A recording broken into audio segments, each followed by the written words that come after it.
Hello Abdi, and welcome back to the Kilted Climber.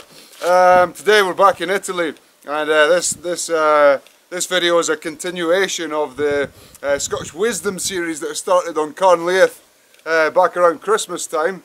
Like I said at the end of that video, I had to cut it a bit short owing to a bit of an incident on the hill. I'd like to say now that that situation was resolved and everyone involved is now fine and dandy. Yeah, so Scottish Wisdom, we did 5 back in Scotland, now back in Valtellina, the north of Italy, and number 6 is in our Scottish Wisdom series. Whoa, it's getting a bit toasty here, man. Middle of February, working up a sweat, just sitting down, bloody hell.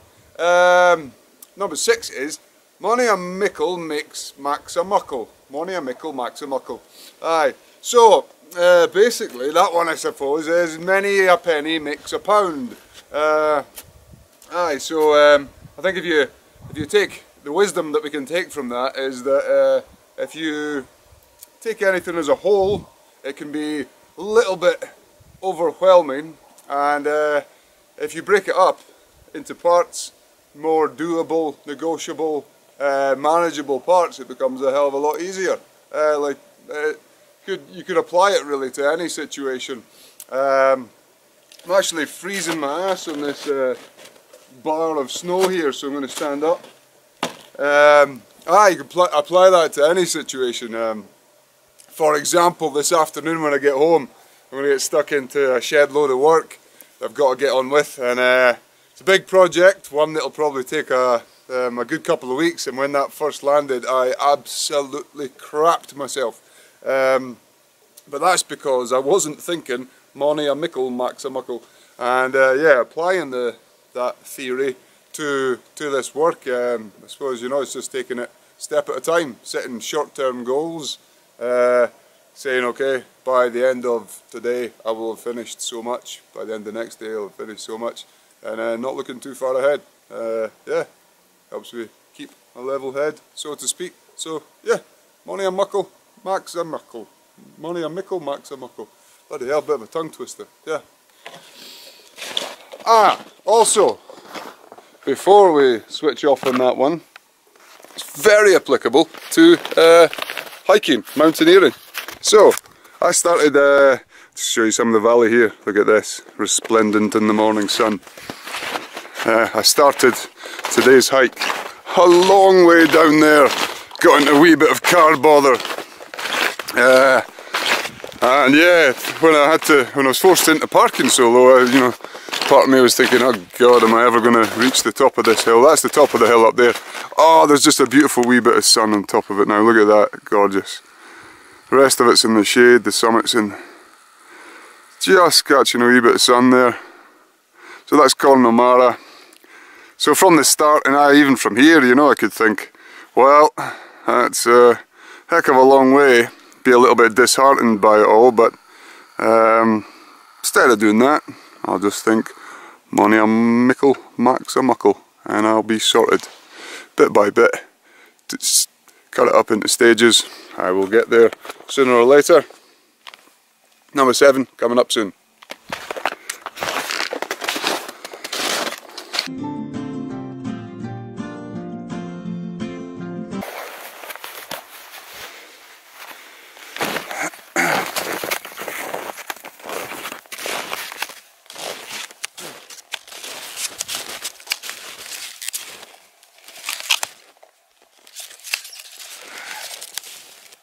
Whew. How are we going to do this? Here we go. Well guys, just moved a little bit further up the trail. I'm about another 400 metres up from where I last spoke to you. And now bringing you number 7 in our Scottish Wisdom series. Waiting for the sun to come back at the moment.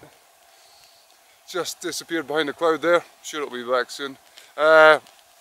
Now, yeah, number 7, Scottish Wisdom series is, it's a sair ficht for half a loaf.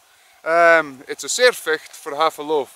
In standard English, it's kind of hard to translate, but I suppose the gist of it is, oh, the sun's back, look at that. Oh, beautiful, beautiful.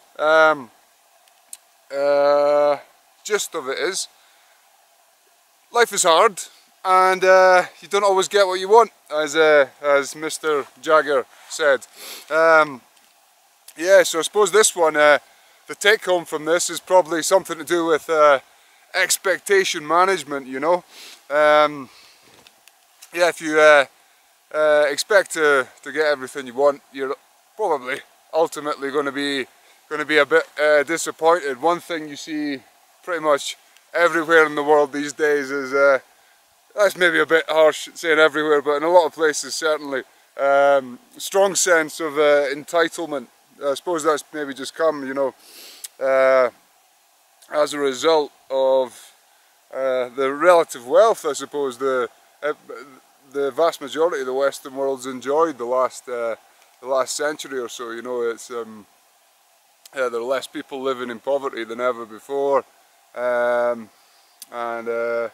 yeah, I suppose the wealthier classes, I don't like using the word classes, but the wealthier classes, there's certainly a sense of entitlement.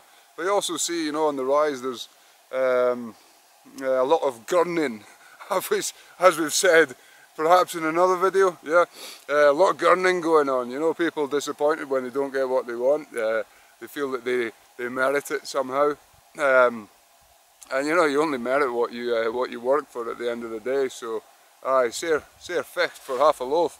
Also, sort of quite strongly relates to something the big man Buddha once said as well. You know, a strong element of Buddhism is that the cause of suffering, or dissatisfaction as they put it, is desire. Desire, expectation, kind of very similar in that sense, you know. If you spend your life always wanting things, not being content with what you've got, then it's a sure way to make yourself miserable in a hurry. So yeah, quell your desire, quell your desire. I don't mean in a sexual sense, I mean we've all got to take care of that one, haven't we? But desire in general, even just like sitting here right now, I could say, alright, good example, out of my snowshoes today. So, my snowshoes today, absolute pain in the arse because I've got on my bigger boots and they keep clipping at the front there when I'm on the steeper snow slopes, and it slows me down a wee bit, and I could, a little bit of desire, dissatisfaction could enter into the equation there. I could be dreaming of another pair of absolutely pimping snowshoes, but seeing as I'm quite far from any sort of retail centre at the moment, I'm just bashing on with it, you know. I'm not going to be able to change that at the moment. Just make myself unhappy thinking about that pimping pair of snowshoes. It's not going to do me any good, so I will carry on, slowed down or not, and enjoy the rest of my day. I nearly forgot another thing related to the whole Buddhism thing. The Tibetan word for the mindfulness craze that you see sweeping the world at the moment. So in its original form, the Tibetan word for mindfulness actually meant not forgetting, which is kind of revealing if you think about it. Because, yeah, not forgetting, essentially remembering what you've got, being happy with what you've got, or not even being happy with what you've got, just being content with what you've got, realising and accepting, you know, this is what I've got, and not forgetting that. That's my interpretation of it. Might be a little bit out there for some people, but yeah, yeah, keep in mind what you've got. You've got a body, hopefully a healthy one, all of you. You've probably got, the vast majority, if you're watching YouTube, you've got internet, shoes on your feet, clothes, food to eat and all that. So yeah, don't forget that, keep it in mind. Mindfulness from a different perspective. So that was number 7 in our Scottish Wisdom series, guys. We threw in a little bit of Tibetan wisdom at the end there. I don't know where the hell that came from. It's just in that kind of mood today, you know. Aye, so hope you enjoyed that. Ton of things to think about there. I hope they help you out in life in general. And yeah, Kilted Climber will be back again soon with, I don't know what, I'll have to think about it. Had a few suggestions. If you have any suggestions for any future videos, do let me know. Before I head off just now, see, look at this. There's my sticky, sticky snowshoe. Before I head off, I'm going to give you a wee peek at the scenery. It's looking a wee bit grim behind me, but look at this, getting a wee bit dark over that way. Don't really like the look of that, to be perfectly honest, but we just pan round a wee bit. Look at this. Beautiful mountains all around, aye. And this is the way I'm heading up just now. That's not the summit you see on the right. It's actually quite a ways behind that. But that's on the way there. Aye, so, see how we get on. And speak to you guys again soon. Cheers, bye bye.